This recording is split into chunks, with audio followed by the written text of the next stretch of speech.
could your next fill up at the pump damage your car? Gas continues to stay at a steady low price, which is great news for consumers, but there is a type of gas that may be harming your car. For the majority of vehicles on the road today, this E15 gas could cause damage and potentially void the car's warranty. Join us now to share is Luis Finkel of the American Petroleum Institute. Welcome, Luis. Thank you. Thanks for having me today, Nicole. Appreciate it. Yeah, great to have you. First question is, what's been keeping gas prices so low and what could increase those prices? Well, Nicole, as you know, in South Texas, we are experiencing an energy renaissance in the United States where we're bringing more oil and natural gas out of the ground here at home than we ever have before. And that, it's a simple rule of supply and demand where we're bringing more supply forward into that global marketplace, and we're driving down the price because of that increased supply. Well, can you tell us what the ethanol blend is?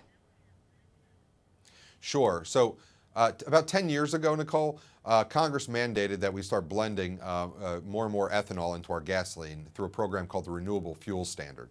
And for the better part of 10 years, it's been about 10%, or E10 has been the fuel that we've used, because the levels of ethanol that have been mandated into the fuel supply have allowed for it to stay that way.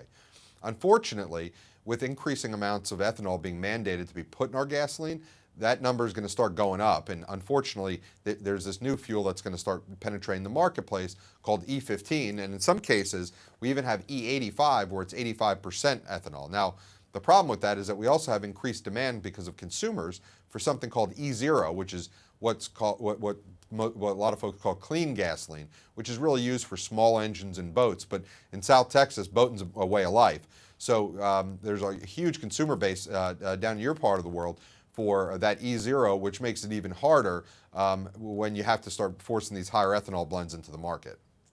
And Luis, some people may have heard that E15 could be dangerous to our vehicle. What makes it so dangerous?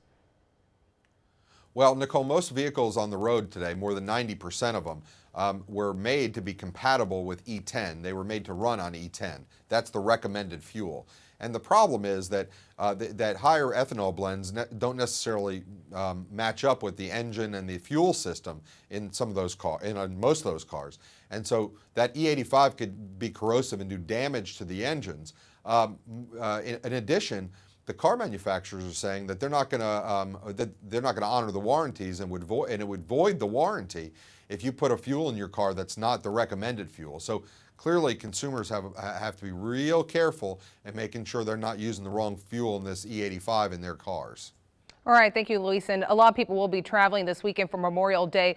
Final tip for those to, ensure that they're putting in the right fuel into their vehicle. Well, two things. One is they can go to our website, which is api.org, where we have a table up there that gives the make and the model year of the cars that can and can't take this E15. But the other thing is, when you go to the gas station, you fill up your tank, make sure you're looking at those labels to make sure it's not E15 or E85 that you're inadvertently putting into your vehicle that can't run on it. All right. Thank you, Luis, for joining us this afternoon. Thank you, Nicole.